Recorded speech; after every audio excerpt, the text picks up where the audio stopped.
Whether you're teaching or whether you're learning, the best technique that you can possibly have is observation. That's what we're talking about today on Teach Bigger, is the power of observation and how to use it in order to become a better teacher.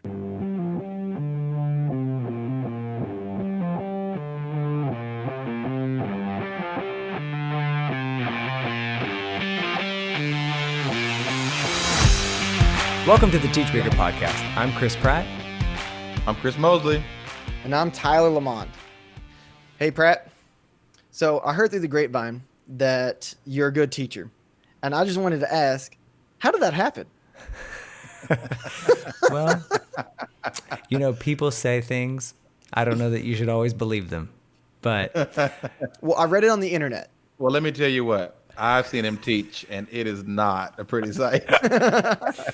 Well, look, when it comes to observation, you can learn a lot from people who are like masters at what they do, and you can learn a lot from people who kind of bumble around and don't know what they do. And I think I might be the latter, but no, nevertheless. So today we're going to really think about this hidden power of observation. And,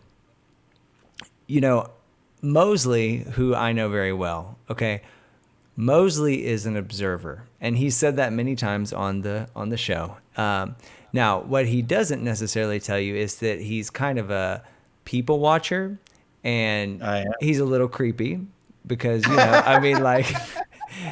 he's always just kind of watching. But it's good because he observes.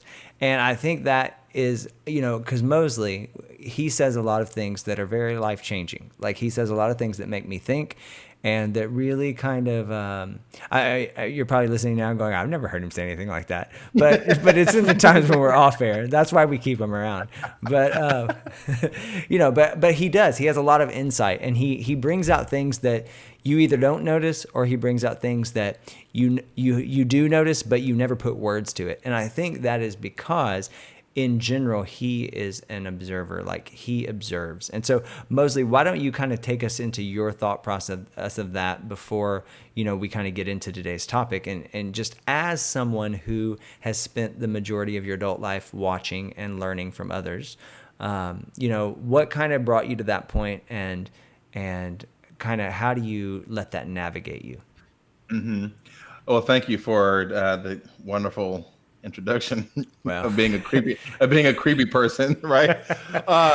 So as far as that goes, a lot of people a lot of people learn by doing, some people learn by watching, as far as getting my teaching chops go, like learning the things that I needed to learn to get started to become a teacher.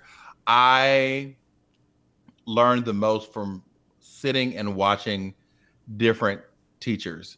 I would take days off, but I would try to find class periods where I can get off campus and just sit and watch how a teacher did classroom management, how they talked, the type of things they did, and the responses from kids. And I just watched a ton of teachers, and I realized that after time, I would pick up a little thing here, little thing there. And as someone who pays attention really closely to people, I figured out after time not to try to do it exactly how they did it, but try to put it into my own personality where I felt comfortable. So, Chris, you had a lot to do with this. Pratt, sorry. Don't say my name. we have this rule because we're both named Chris that we never say Chris because it's awkward. Just weird. Except that time you came up to me and called me Mr. Pratt, which is even more awkward. Okay, wait, a quick story. So, we used to live a pretty hectic schedule. And I remember, we were teaching together, we're band directors, we're getting ready for contest. And it's just, there's a lot going on with middle school kids. I mean, you're having to babysit. I mean, you're doing, and I know we talked about that a few days ago about not saying babysitting, but sometimes you're just watching kids to make sure they don't act a fool, And, we were after school and whatever, and we were just going 90-0. And literally, like, I came into the office and I had like 20 things I had to get done in like 5 minutes. And I looked at Mosley and I go, or I don't remember who I was talking to, but I was like, so-and-so this. And I looked at Mosley and I said, Pratt, you do this. And then I realized, like, wait a minute, that's me. Yeah. Mm-hmm. So, I was like, no. I'm Mr. Mosley. You're Mr. Pratt. Yeah. And so what I would do as a like, so yeah, working with you, Pratt really didn't tell me many things. Like he didn't tell me the whys about what he did. And then I come to find out later, he just was trying to just do the best he could. Right. So we got in this situation in Mosley's first year, right? Where Mosley was teaching at this school, and then I became the head director, right? And so he had this opportunity to learn from me, like this great head director, right, or whatever. And I had good rapport with people, and so a lot of people said a lot of nice things about me. So I can imagine that maybe Mosley felt like, hey, this is going to be great. Little did Mosley know that I was like I had taken several years off of teaching, and I was only 2 years back in. And I had never really run a big band program before, and I pretty much did not know what I was doing most of the time. But I just lay low and I make things happen. And so I think he thought I was something, and I wasn't. But I didn't think that you were something. Well, I knew that you knew more than I did. Well, that's true. I guess at the very least, I did know more than you. So okay. I think you helped me with that. Well, I was gonna say my favorite story of when you first met him is where y'all were driving together to TMEA, and you were driving, Mosley was driving, and Pratt's like, okay, you drive all the way to San Antonio, and I'll write all of our lesson plans for the rest of the year. Yeah. Oh, and then he like lays back his chair, and he's like, I think I'm just going to take a little 10-minute nap. Just kind of. Then he wakes up in San Antonio. Yeah. That became one of our traditions. He never drove anywhere. Yeah. Look, I will tell you this about me. I have like carcolepsy, right? It's like when I get in a car, I fall asleep. Like I hate driving. It is my least favorite activity on the planet. And he also, all special note that he drives at least 30 miles under the speed limit. That is not true. I drive the speed limit. It's the limit to the speed. So therefore, I don't go beyond the limit because that is the limit by law that you should be going. Right. Anyway, I don't go under. I don't go under. Yeah. And I also don't get a ticket. But anyways, go ahead. Okay, so look, here's what I think. I think working with you, since you didn't tell me much, I just took things and cues from how you did things and how the kids responded, the way you connected with them, the way you said things. And I had like a journal, and I would just write things down. So this would be something I would suggest if you watch a lot of teachers. I would write the date down, then write down who you're watching or observing, and then write down little things that you observe. I also observe the kids. So like if a teacher said something, I would also observe the response from the kids. And the more I did that, the more I would think about why I did certain things, and it kind of guided me into finding my mojo, if you will, as a teacher. So I did it a lot. I still like to do that. Pratt and I, we actually took a day off one time, and we just went and watched another program, one of his former directors, and it gave us such a sense of refreshment. We were refreshed after that. So, yeah. Look, okay, so that's really interesting because when I was a student teacher, I don't know if you remember this, Mosley, but when I was a student teacher, you were in grad school at Sam Houston, and you told me that you were going to come and help me out all the time, and you came once. And let me tell you what, that one time you gave me a lot of good feedback. I came once because I was busy, yeah. But I started writing things down because especially like around the times where we had concerts or whatever, and the other band directors were getting like nervous. They didn't want to like have me teach the class because there were things they needed to do or whatever. Well, I wasn't going to let that time just be wasted because I hate just like sitting around doing nothing. And I started writing down things that exactly like what you said, just seeing like what they were doing, how like they were obviously stressed, and this was going to be something that I was going to have to handle. So how are they handling the stress? Were they handling it right? Were they handling it wrong? What were they doing? Were they letting their stress get the best of them? And was it affecting their teaching? Were they not giving good instruction because they were worried about X, Y, Z? You know what I'm saying? Yeah. Well, okay, so basically the point of our episode today is to kind of highlight the power that there is in observing, right? In observing other teachers, because none of us have it all figured out. And at the end of the day, even if we're really good at what we do, even if we're really good at our craft and our content, there's always something that can push us to the next level, and there's always something that we can do more. And so, with our Teach Bigger team, we have found that our success is greatly due in part to the time we've spent observing other teachers and other classrooms. Definitely. You're listening to three people who have spent a good number of hours on our own free will watching people do what we do. And so maybe that's a new concept to you because, in the fine arts world, which is where our background is and where we've come from, in the fine arts world, it's not uncommon because, fine arts is so subjective, if you will. And, you get influenced by others, you learn from others, you get ideas, you get inspiration. And I could see how maybe sometimes, you may be going like, well, I teach math or I teach science or whatever. I mean, it is what it is. We have to learn these facts. We have to do these experiments. We have to do these problems. But I think you have to look beyond that. And I've always wondered, because it was nothing for us to say like, okay, we're going to take a personal day and we're going to go and watch this band program, or we're going to go watch this teacher because we have some goals right now and we know that they do it really well. And so we want to be able to bring that back and emulate it in our classroom. So it was nothing for us to go do that. But I know that a lot of times with core content teachers, it seems like, and maybe my perception's wrong, but it seems like that doesn't happen very often. Yeah, maybe you go to a conference or a clinic or a workshop, but do you ever just go sit in somebody's classroom, whether it's on your campus or off of your campus? And so that's what we're proposing today, is that you consider that option. And maybe you've never thought about doing that before. Maybe you think that's like strictly something you do during your student teaching hours so that way you can graduate. But there's a reason you're doing that in your student teaching hours. The reason is because it's effective if you use it correctly.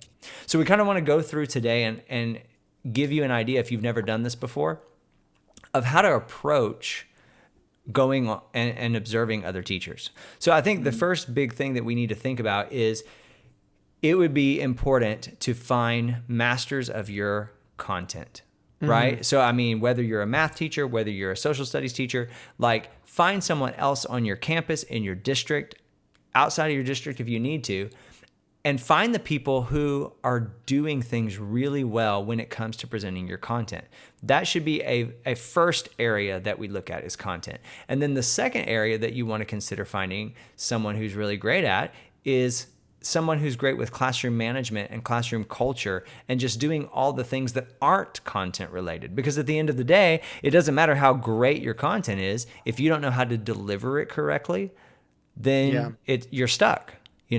So I think those two things are the two major features that you should be looking out for. And I would encourage you, if you don't know of someone, like maybe you say like, well, I'm the best, English teacher on my campus. And maybe you are. There's nothing wrong with that. So you've got to start looking beyond, because you have to think, who's going to push me to the next level? And you can get so much from going to a conference or a workshop. There's nothing wrong with that. But this is another form of professional development that often goes overlooked. And so I think that whenever you start just going and being a fly on the wall in a classroom, there's it's a lot different in how you receive that experience, as opposed to sitting in a workshop with all adults. And sometimes we're like role playing or acting out different scenarios. Here you get it in real time and it's live and it's with real children and real teachers, and you get to see how things are handled. So, I don't know if you guys want to interject anything on that. I don't want to cut you off. What I want to say about that, when you're trying to pick where to go, and don't just write me off just yet. I would look at the scores, standardized test scores. And the reason I say that is that I would go and find a school that has really high standardized test scores and go observe that school.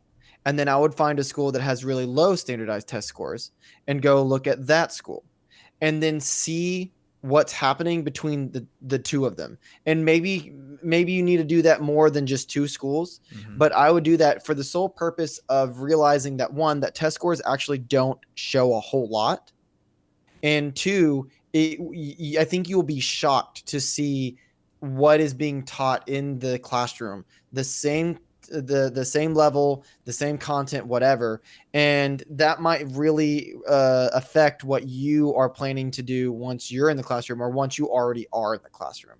Because I know that I went and observed a lot of band directors who were nationally ranked band directors. And Thank then I you. went. Thank you. I appreciate that. Thanks. And I went and I saw a lot of band directors who were like just doing okay if they placed well in their local like contest, whatever. And the level of teaching that I noticed was the same, but the content that was being delivered was different. And I actually thought the ones who were not nationally ranked people were delivering better content than they were at those other schools. And I'm not saying that's always like that. I just think that is an interesting thing to keep you on the road. And then my last thing is, if this is a foreign thing to you to go check out another teacher or something like that, I know that I'm a person who, like, I hate driving to the gym, but once I'm at the gym, I'm fine. And I hate driving to work, and it's not that I hate driving. It's just that I hate the process that I have to go do something. But once I'm doing that something, I'm fine. Right. You go to the gym? I didn't know you went to the gym. Okay. Wow. So I haven't hit the gym since he doesn't pandemic. Right. He doesn't like driving to the gym. He just I said had to. Right. Oh, okay. I understand. I just had to ask. Like, okay, another good example of this is like our TMEA, our big music teacher conference. Yeah, it's the Texas Music Educators Association, right? Just for people who don't know, like they're like, what's TMEA? It's the Texas Music Educators Association, right? So they have they have a huge conference once a year, except for COVID, and basically every music educator from Texas plus people from other states come. They usually have 30,000 or more people at this event. Yeah. So anyways, just to give you some context. It's pretty big. Yeah. So I always kind of dread it because I'm like, oh, I don't want to drive to San Antonio. Like, this is not going to be fun. Like, da-da-da. But then when I get there and I see everybody and I go to all these clinics, I'm like, ooh, I'm like a kid in a candy shop. And I'm really glad that I went. So just put that little kick, that little giddy up in your step and go and do it, because it may suck to just go, but once you're there, it'll be a whole lot better. You're right. Like, it'll be worth it, is what I'm trying to say. I have a couple of things to add. Here's what I think. I think that as someone who's going up there, you need to like pre-plan it. Like, you need to make time for it, because as teachers will go and we won't stop, and then you'll look up, it's like, oh my gosh, it's June. You know, so I think you have to like make time for it, pick a day. I think in the middle of the year, if there's a class period, if you have to take a day or something, like I would say find a day, find more than one day, and like plan ahead and do it. And that gives you time to talk to whoever to make those things happen. And I think a lot of principals, if you're saying this is what I want to do, they'll let you do it. Well, and especially I know that ours did. Yeah, and especially if you can tie that into whatever your learning goals are for the year. Like, depending on the state, like here in Texas, we have what's called the T-test observation system, and basically, you set goals for yourself personally and in the classroom, and so, it's just a matter of tying that in and saying, like, this is what my personal goal is, and I think most states are moving towards something like that. So, just be strategic about it. Like Mosley's saying, be intentional. So go ahead. Yeah. So I'm intentional too. So like, I think before you go, if you could just sit and come up with a couple of things that you want to look for, like how to anything, like how do I communicate this to the kids, or like how do I transition, or how do I get the kids to stop talking at a certain time, write a couple of things down ahead of time, like here's what I'm looking for. I want to look how the teacher starts the class, how does the teacher like deal with behavior, how does the teacher transition, how does the teacher keep their attention, the delivery of the teacher, like I would write that ahead of time so you can kind of have some intention going in there. That also, it creates a different environment. And then a big thing my first year teaching was vocabulary. Like, what are the words that are being used that the kids can connect with? Because coming out of college, we're such academic from the conservatory academics, excuse me. And then we go and we teach middle school and we try to use these big words, and they look at us like, And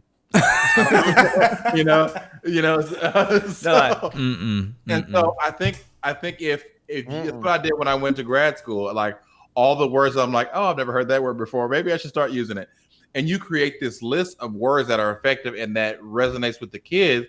That's also something you can use in your, here it comes, Pratt, your toolbox. There you it know? is. There it is. So, yeah.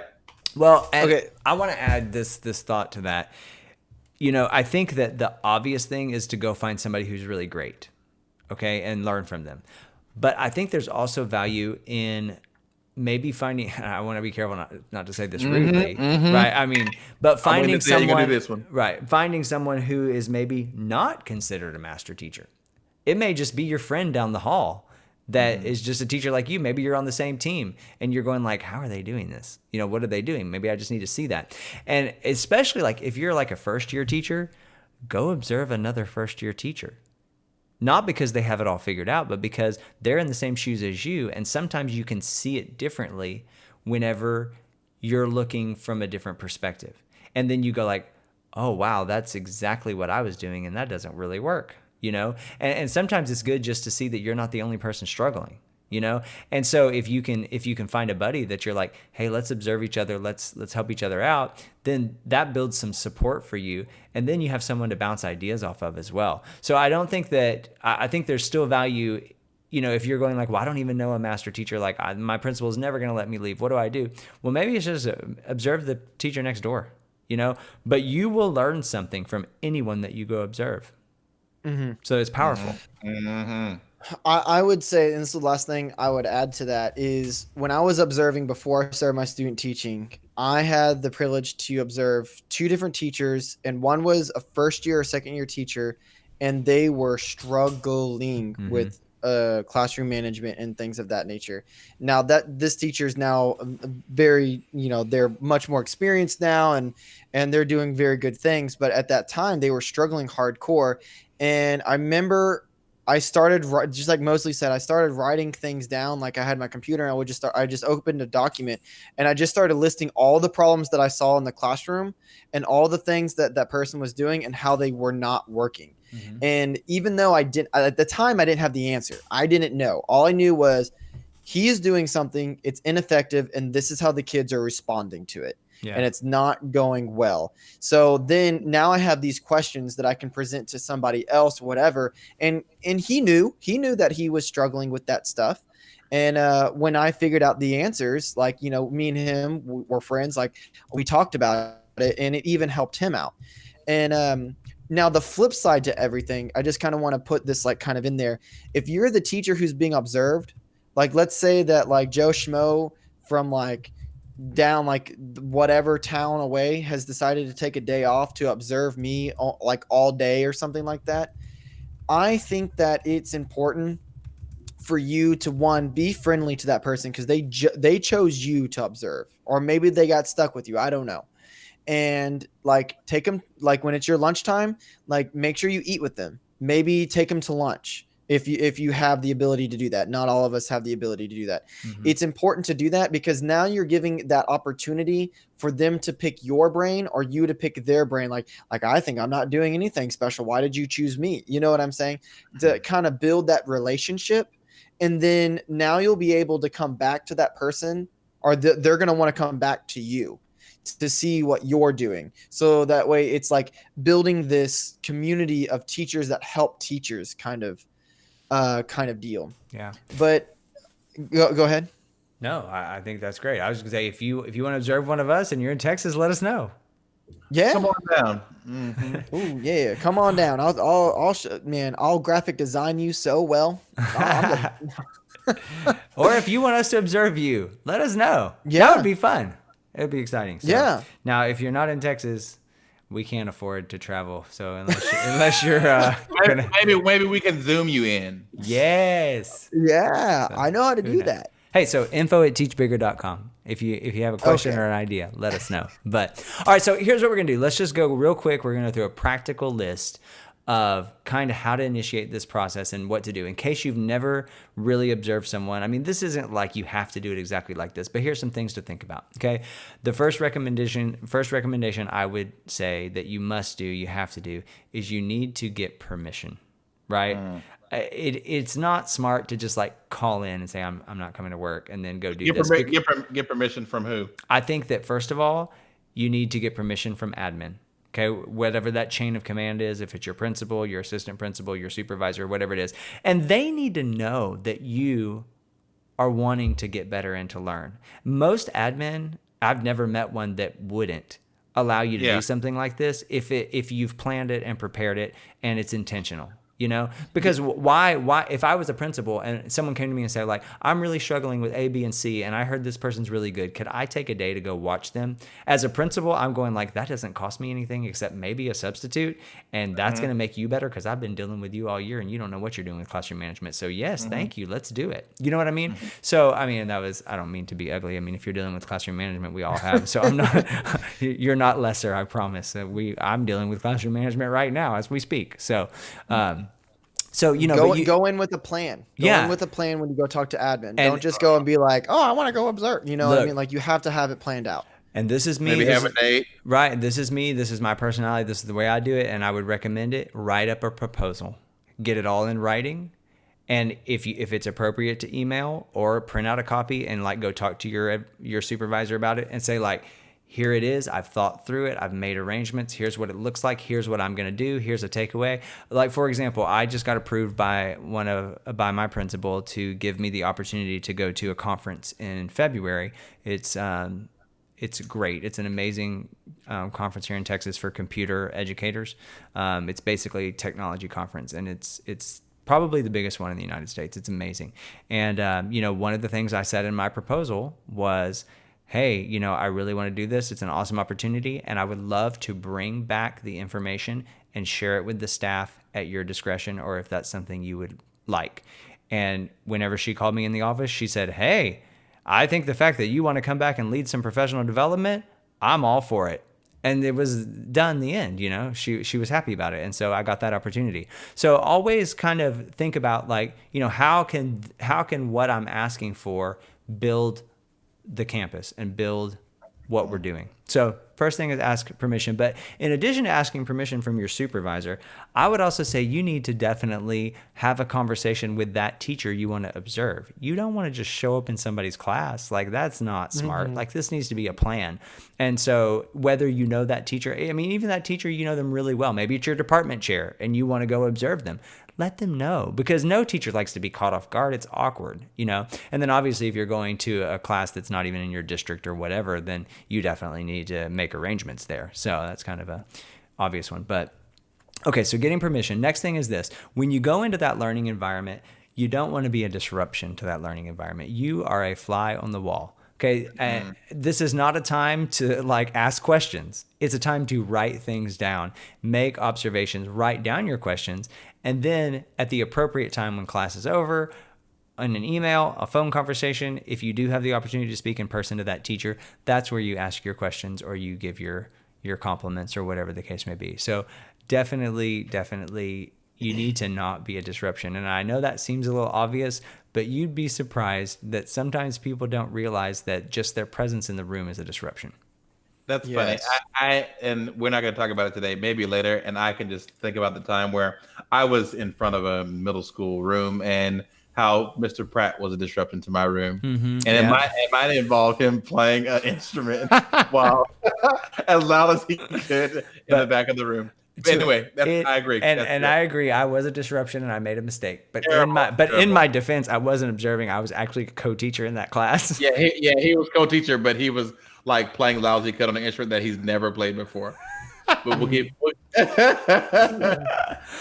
The next one, I said earlier about taking notes. Yeah. I think you should definitely take notes about things you like, even if you don't understand what's going on in the room.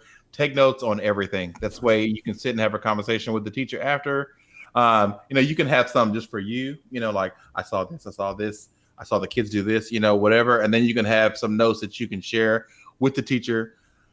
So you can say, hey, what did this mean? Why did you do this? And I think that'll kind of give you insight on, what you can do, down the line. So taking notes, I think put the date that you went, the teacher you observed, because those will start to blend together. The school that you're at, so you can look back in your journal or whatever and say, oh, I got this from whatever junior high from Miss Mary, the teacher. And I remember this is how this helped me and stuff. So. Right. Okay, so what I would say about taking notes is this. If you're a millennial like me and you're a new teacher and you were probably never really taught how to take notes, and you're probably sitting there and all this stuff goes by and you still have a blank sheet of paper and you're like, oops, I guess I should have wrote something down. What was I supposed to write down? Okay, here's how to tell if you need to write something down. One, if something catches your eye and you're like, whoa, how did that happen? Write it down. Okay. Two, if you see something that you can immediately apply into your class, or something that you think that you're already struggling with, that means that you're going in with a preconception of like, I know that I'm struggling with this, so I'm going to keep a firm eye or key eye for this, then write it down. And third, if you're going in, this is your first time observing and you have no idea because you're not even good at like discovering what your own weaknesses are, then anything that happens in the class, anything, is a cause and effect. The teacher does something, so therefore the kids do something. The kids do something, therefore the teacher has to do something. Yeah. So if there is something that happens in the room, write it down and try to figure out, was it the cause, was it the effect, and which one was it, and what happened? Did the teacher do this? And then if the teacher did do that, what was the correlation with the students, and vice versa type of deal. Yep. That's good. So just a couple more points we can kind of blow through here. Next thing is this.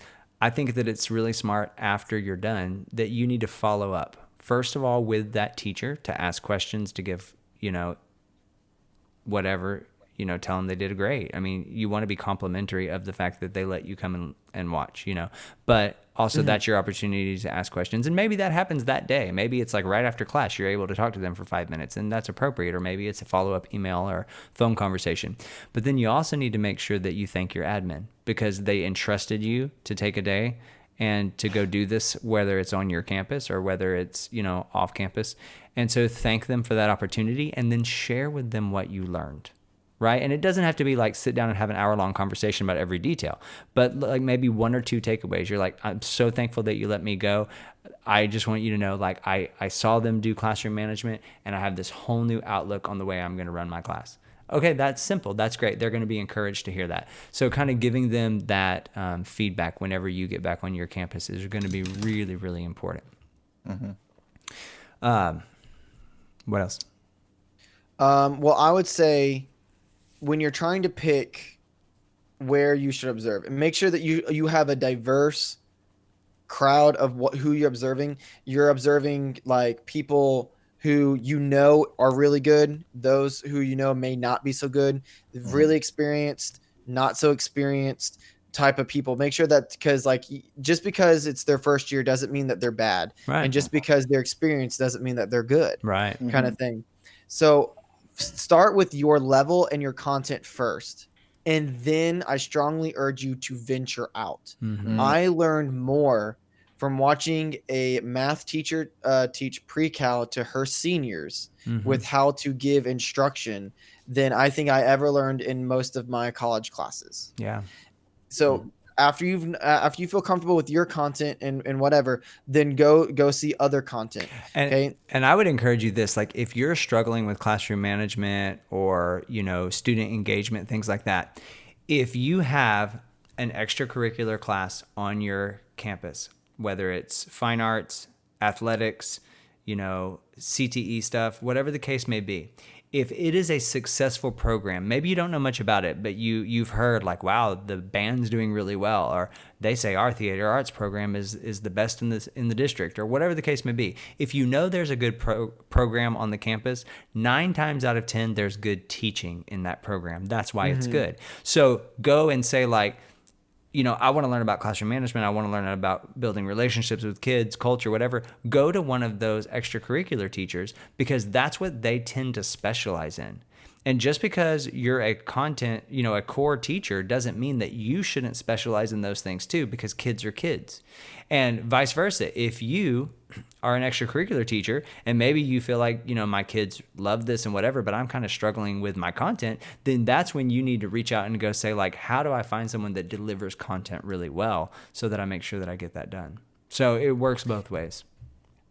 I would even say like, you need it when you're watching a teacher give content.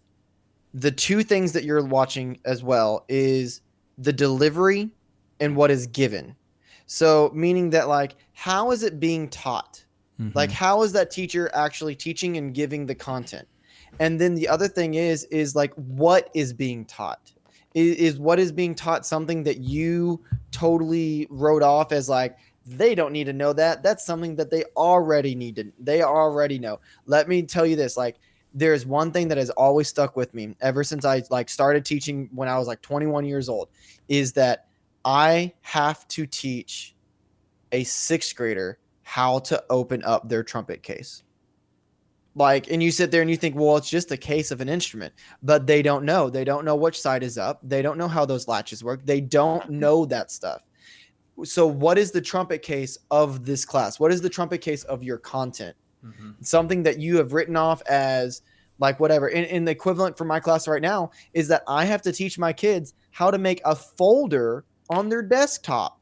Like, mind blown. Like, how do you not know how to make a folder on your desktop? It's so easy. You right click and you hit new folder. But they don't know that. They don't know what they don't know. So maybe they're giving some type of content that you've written off as like too easy and don't need to bother with it, kind of thing. I don't know. You guys have anything on that? No, I mean, I think you're right on track. Yeah, you have to teach them. Well, I thought you were going to say what Pratt says, because I remember Pratt said that you have to teach them everything. Yeah. You have to teach them everything. Yeah. You have to teach them everything. And it's easy. It's so easy to get caught up in, well, they should know this already. Well, there are kids who graduate high school who don't know how to read. Yeah. So it's true. I mean, that's sad, but it is. So you have to assume that they don't know anything, and then just be pleasantly surprised. Yeah. Okay, well, last little thing there on how to kind of make that decision of where you should go or who you should watch. I think that it's also really smart to get your administrator's suggestion. Whoever you're asking permission from, whoever that supervisor is, maybe say like, hey, I'm thinking about this person or this person. Is there anyone you would recommend? And they probably have something in mind. And then that further pulls them into the process, and then they have some ownership in helping you to get professional development. So I think it's also really smart to ask your admin for suggestions. And, they see things in a much different lens. Okay. They're looking very holistically. They're looking very big picture. And sometimes they can see what you need maybe more than you can. And so you need to trust them on that. Trust your leadership. I think that's important. So anyways. Yeah. Well, and just to kind of, affirm you on that, kind of piggyback off of that a little bit, is like how I said earlier, where if you're the person who's being observed, like, make sure you build that connection kind of thing. Because like, maybe I go and observe Pratt because like I want to know what's going on or whatever. And then I call him up in like a month and I'm like, hey, I observed you a few weeks ago, and I was wondering if you wouldn't mind taking a day to come watch me. And here are the things that I gained off of you, and here are the things that I tried to implement. And I would just like to know if you think I'm implementing them well. Really smart. Really, really smart. It's a great idea. Yeah. So, all right. So let's talk about this. We kind of touched in on like what to kind of look for, what to take notes on, but let's really make sure we exhaust this list, because I think we have, people who are going to absolutely say like, I'm going to give this a try, but they want to make sure they get the most out of it. Okay. So when it comes to taking notes and what you're looking for in that observation, well, it depends a lot on what you're trying to work on. If what you want. Right. Like if your thing is like, I'm struggling delivering my content, then that's one of the things that you really need to pay attention to. If you're struggling with classroom management or routines or whatever, then that's something. I would encourage you though, regardless of what your focus is, always be looking for routines and procedures and pacing in a classroom, because we can always find ways to be more efficient. We can always find ways to get kids more engaged and to save time. And so whenever you see other people do it, you kind of see that flow. One of the things that I do when I observe people, and it is a little taxing and it can get overwhelming, so don't let it become overwhelming. Just keep it in the back of your mind as something to do, but if it doesn't work out perfectly, it's nothing to sweat about. But I kind of time code the observation. So like, let's say the class starts at 10:03, because in public education, nothing starts on an actual real time. So whenever the class starts at 10:03, right? So I'm going to write like 10:03 class begins, and then I'm going to jot down my notes like, teacher had a warm-up activity, whatever the case may be. And then whenever I kind of feel that shift, and then now it's like 10:07, teacher's telling a story or whatever. And then I can go back and look at those notes and I can see, oh, wow, that teacher only spent 1 minute on announcements, or that teacher only spent 3 minutes on the warm-up activity or whatever. And then you can go, well, I've been spending like 7 minutes. So then I can kind of think through that and go like, maybe I need to crunch that down in my teaching. So I think time coding is a really smart idea to kind of help you look back and reflect on the pace of the classroom. Because, you know, in that moment, there's going to be so much, it's like going to be overstimulation, right? There's going to be so much going on when you're observing, you're going to feel like you can't even take it all in. But whenever you can go back and kind of see the flow, it kind of helps you to understand what was going on and when it was going on. So I think that's important. Also, class culture and relationships, because these are the things that we don't focus on as much. But whenever we walk into a class, they're the foundation of the class. And it's sometimes easier to see it when it's not you. You see like, wow, these kids, like they really are great at having peer-to-peer conversations. Okay, why? Oh, it's because that teacher is constantly always referring to the social contract. And she's always reminding them that these are the expectations in the classroom because we agreed that this is how we're going to treat each other. So now these kids are able to just like have really deep conversations about the content and they're on task. Well, that's because that's the culture that was established and this is how they did it. So I think that's another thing to really pay attention to is what's happening with that culture and with relationships. Next one on the list, and if you guys want to jump in on any of this, please do. But next one on the list is what Tyler was talking about, like looking at that content and how is it being taught and what is being taught and making sure that you're on track in your content. Now, if you're observing someone not in your content, then you're not going to pay as much attention to that, but you're going to look more about the delivery of the content. So that's going to become important. Which, okay, I think that's really, really big. And that can help you with your problem solving skills. This is one thing that I find so astonishing with students and even other teachers is that they think they know something, so then they want to do it all at once. And I'm like, no, we're not going to do that. We are going to take out as many factors as we possibly can to just work on that one thing. And if you're observing a teacher who is outside of your content, then what you're doing is you're taking out the content factor. That means that's going to heighten your senses to the culture, to the relationships, and to the delivery. That means that you are going to mainly be focusing on that stuff and not so much the content, because content doesn't really necessarily relate to you, although it's probably still good for you to kind of pay attention to it a little bit because, you know, it's always going to be good to like learn something, you know. But compared to going and observing someone who's teaching your content, and then that's one more factor that's there, kind of thing like that. It's always, always, always better to strip a problem or something down to the smallest amount of factors possible in order to get good at those and then slowly add them back in. Yeah. So a couple last things to think about that you're looking for whenever you're doing that. How is the teacher assessing the students? Okay. What does the formative assessment in the classroom look like? How often is it happening? What are some of the techniques? Are they engaging? Or are they just taking quizzes? You know, and how do the students respond to that? You know, is the teacher using a Kahoot every 5 minutes? And is that effective? You know, so these are all things to be looking at. And then, of course, discipline, you know, that's something to look at. And if that's what I was looking for. Like when I was going in the classroom, especially as a new teacher, I wanted to see how the teacher handled discipline. I also wanted to see how the kids responded whenever a teacher had to redirect, you know, because that told me a lot about the culture. If a teacher said something to a student and they responded negatively or they acted out even more, that showed one, that the culture wasn't in a way where the kids are able to accept criticism, you know, and or be redirected and not have their feelings hurt or like get, you know, like too involved with it. And then if the teacher, like, I guess the amount of emotion, you know, the teacher had behind the correction, you know, because I noticed that there could be a redirection of a behavior and the teacher can, you know, be pretty centered and calm and how the student will respond, or a redirection and the teacher had an emotionally driven response and the response from a kid. So I watched discipline on both ends whenever I was observing. Yeah. Yeah. Huge part. And the last thing of like taking notes, and I already kind of touched on it earlier, is if you don't know what to look for and you're just kind of lost, it's something I tell my students all the time. Sometimes just doing something is enough to get you started. Mm-hmm. And what I mean by that is look at the cause and effect. Something is always happening in the room because either a teacher did something and the students are reacting, or the students did something and the teacher is reacting.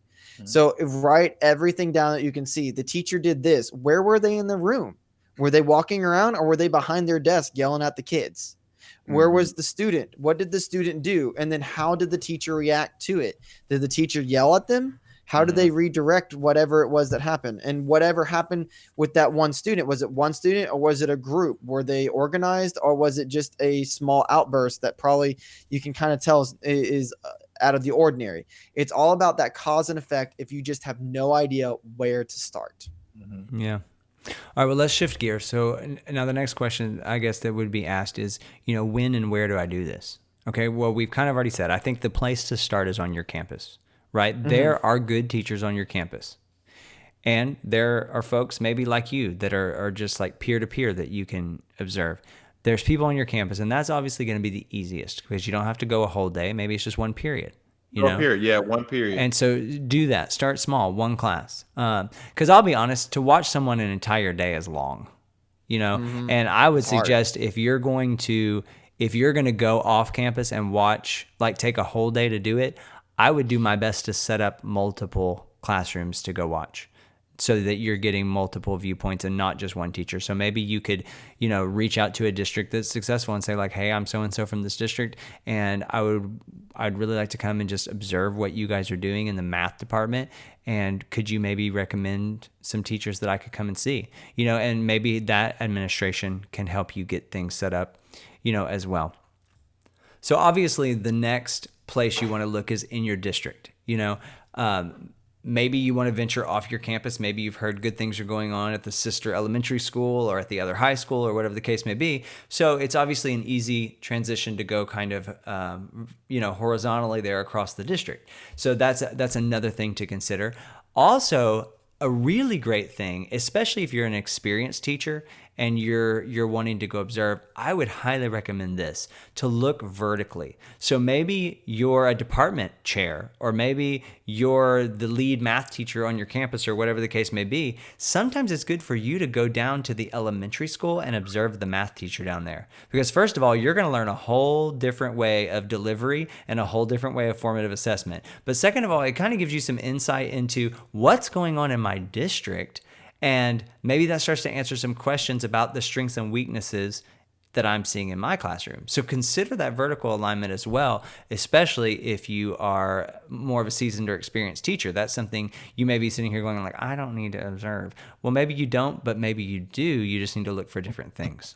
So that's something to consider there. And then, like we said before, maybe it's a matter of taking a day off and going outside of the district, go observe in another district. Maybe you have a friend in another district that's willing to let you come out, So when is the right time to do this? Well, my answer is, anytime. Anytime's a good time. I mean, now you need to consider your administration. They're not going to let you go do this the week of, state testing.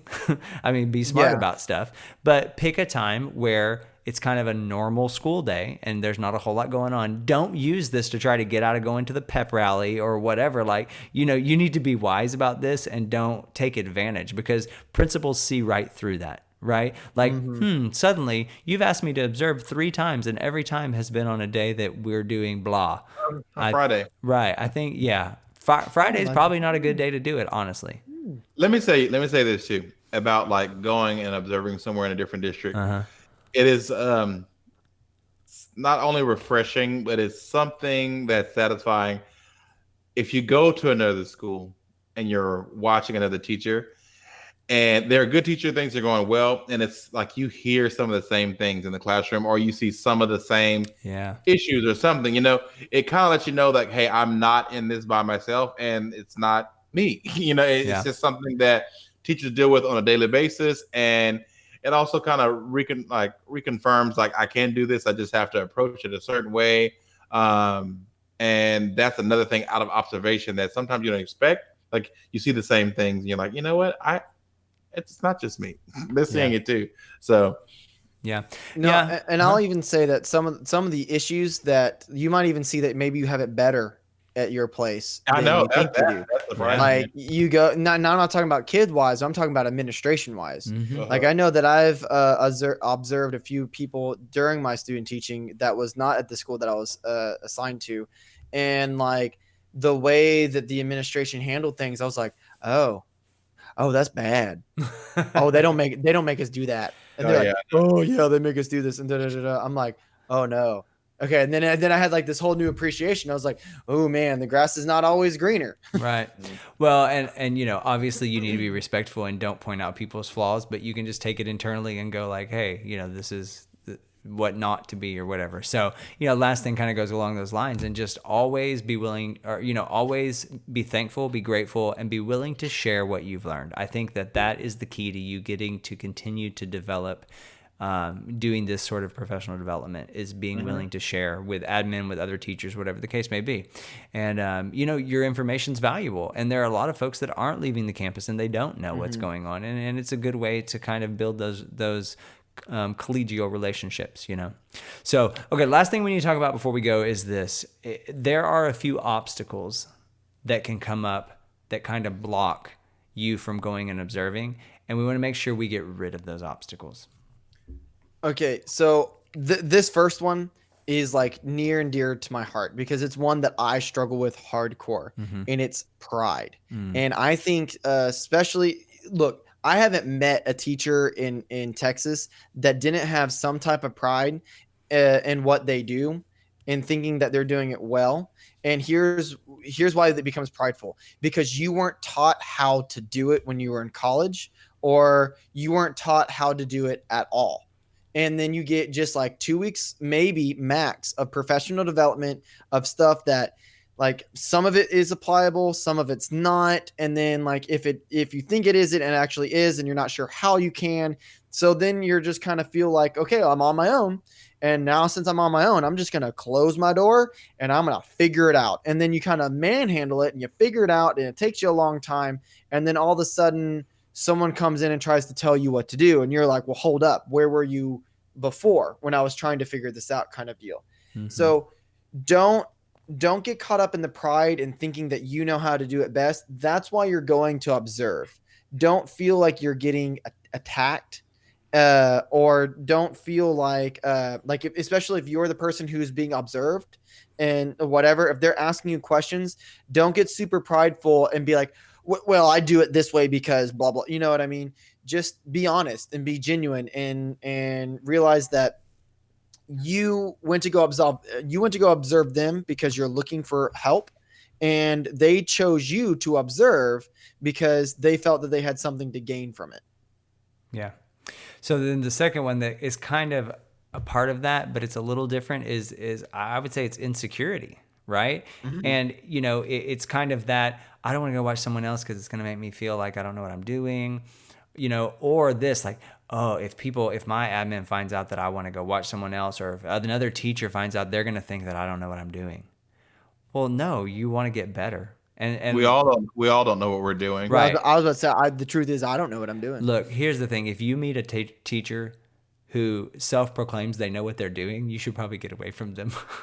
Because the more you teach, the more you realize that you don't know what you're doing. And kids are constantly morphing. Like, the kids that I started teaching are not the kids that I teach today, and I don't mean that in the literal sense. I mean, like, in the culture and in the way they think and the way they learn. And like, when I started teaching years ago, the kids didn't think this way. And now, years ago. Right. And now, like, I have to have a different approach. And so we need to continue learning, So don't be insecure of what people might think, or, then there's the other thing. And hopefully you're not from a bad campus culture, but like, thinking like, well, if I ask to go do this, then all the people in my department are going to think I'm a kiss up, or whatever. And sometimes these kinds of things come into our mind. Well, at the end of the day, you're doing it so that you can get better, and it doesn't matter what they think. Sure. And like, I'm sorry, that is a major, like, teach bigger mentality is like, you got to get up out of your feelings. Like, it can't be, you can't be worried about what people are going to think. It's for your progress and for the children. So you got to do what's best for you and kids. And those teachers who first of all, it might just all be in your head. They might not actually be thinking that anyway. Yeah. And if there are teachers that are thinking that, they're like, well, they don't even know what they're doing. They're constantly looking to go observe other teachers. Well, like, they're probably poo on you, like, that means that you probably don't know what you're doing at all. Like, what you're going to say that you're 100% perfect at everything and you've mastered this craft? I don't think so. If you mastered this craft, then why are you still going to the same professional development that I go to every single year? Right. So you can't let that stuff bother you, and you've got to just like be, put on your big girl panties and move on. That's just that's Teach Bigger quote number 17. Right, put on your big girl panties and move on. Put that on a bumper sticker. I don't know if we can put that on the website. What, panties? Well, we might get filtered. Put on your big girl panties and suck it up. Right. So last thing is this, and I think this is probably maybe the biggest obstacle, is time. Because either one, you feel like that other teacher you're going to go observe, that you're going to, interrupt them or it's going to set their class back or whatever. And in reality, I think most teachers are very open to peers coming in. Now, unfortunately, teachers freak out if an admin walks in their room because they think it's like a gotcha moment, when really we should be thankful that admin are coming into our room, because one, it's an opportunity to show them what we do. And number two, because we want feedback. Like, that's how we grow and that's how we get better. But regardless of that, I think that a lot of times you think you're kind of bothering that person, but I think most people are very willing to share, because we've all been there. We're all doing this together. And in the end of the day, it's like, sure, if I can help you out, and then maybe you can help me out, kind of thing. And then the other thing is, and this is probably the biggest one, is people feel like they can't leave their classroom. Oh, but if I'm not there, then, the kids aren't going to learn it. Well, let me tell you something. I'm a big culprit of that. And here's what I've discovered. Here's what I've learned. It'll be there tomorrow. It'll be there tomorrow. And if you leave, Pratt, it'll be there tomorrow, but it'll be worse. It'll be a mess tomorrow. No. It'll be a mess tomorrow. Well, but that's why you have to be wise, and you have to plan and prepare, and you prepare your kids. Hey, I'm going to be out, da-da-da-da-da. But here's what I'm going to say, and I learned this lesson. I used to be really bad at this, and I've gotten a lot better. I'm not going to say I'm perfect, but I used to be a major micromanager, right? And it was due in part to, in a lot of ways, I was around a lot of staff that I couldn't trust to get things done. So I felt like if I don't do it, it's not going to get done, kind of thing. And then I was put in a situation where I could trust my staff, and I had to be out for several days because we had some family emergency type stuff going on. And in the back of my mind, I'm like, oh no, how is this going to function? And do you know what I realized when I got back? Everything was fine. And it just kept going. And really, it was better because I taught him. Right. And really nothing, it was better. Nothing was worse. It was better. Yeah. And I was like, I should do this more often. I should leave. So I think it's easy for us to feel like that the world's going to come to a screeching halt because we missed a day of school, but it's not. It's not. Oh, hold on. Was that the week that you left to go on a cruise? It's funny that you say that, because as I was saying that, I couldn't remember why I left. And I was thinking that somebody had gotten sick. But then as I was talking, I remembered, that was when I went on a cruise. It was actually more than that. So that's when I realized I should go on more cruises, because I got to go on a cruise. Every single time that you left. So I'm glad you thought of that, because I was trying to figure out how I could correct myself. And then I was like, well, I guess it doesn't matter. But actually that was the case. I remember when you left for that, because I sat in your chair. It was one day after a rehearsal, and I sat in your chair and I looked at the other band director, and I kind of clapped my hands and I said, look, we finally did it. He's gone. The band is ours. We can do whatever we want. I was like, let's cancel rehearsal. And he's like, no, the kids will get bad. I was like, yeah, you're right. Let's double it. Mm-hmm.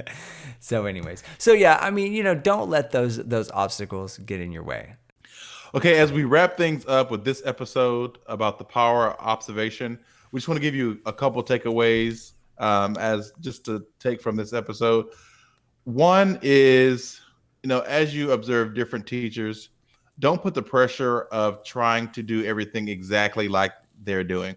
Take notes and give yourself some time to be able to present the information in the way that you feel most comfortable. I think sometimes we put ourselves in the box and try to imitate exactly. And I think you're your best teacher whenever you're doing it as you and not someone else. So I think that's a huge takeaway from what we've talked about today. Yeah, that's good. The only way you get better at teaching is by observing someone else teach. It doesn't matter how long you've been teaching, doesn't matter how experienced you are. You probably haven't taught all content areas or all the levels. So there's always going to be something that you can learn and take something away from what somebody else is doing. Yeah. All right. So I'm going to leave you with this quote. Okay. It's from Proverbs, right? Proverbs 27:17, I think fits this so well. And it is this: as iron sharpens iron, so one man sharpens another. And I think if anything, that really sums up, what we're talking about, that we just get refined and we sharpen one another whenever we take the time to learn from one another. All right. This has been a good episode. This has been a long episode. I feel like that at this point, we need to kind of table that, and we're going to come back to that because you know what? We've only scratched the surface of the power of observation and how it can be a real game changer for your career and for your life. And so in our next episode, we want to do a follow-up to this, and we're going to talk about a different side of observation, the one that doesn't have to do with observing teachers, but it's using observation as a powerful tool in your life, really from everything from relationship building to personal growth. So that's going to be our next episode. And so I want to encourage you to subscribe if you haven't already to the podcast, and make sure that you're getting notifications so that way you know when our episodes come out. We release episodes every Monday and Wednesday. And we also have an Instagram now.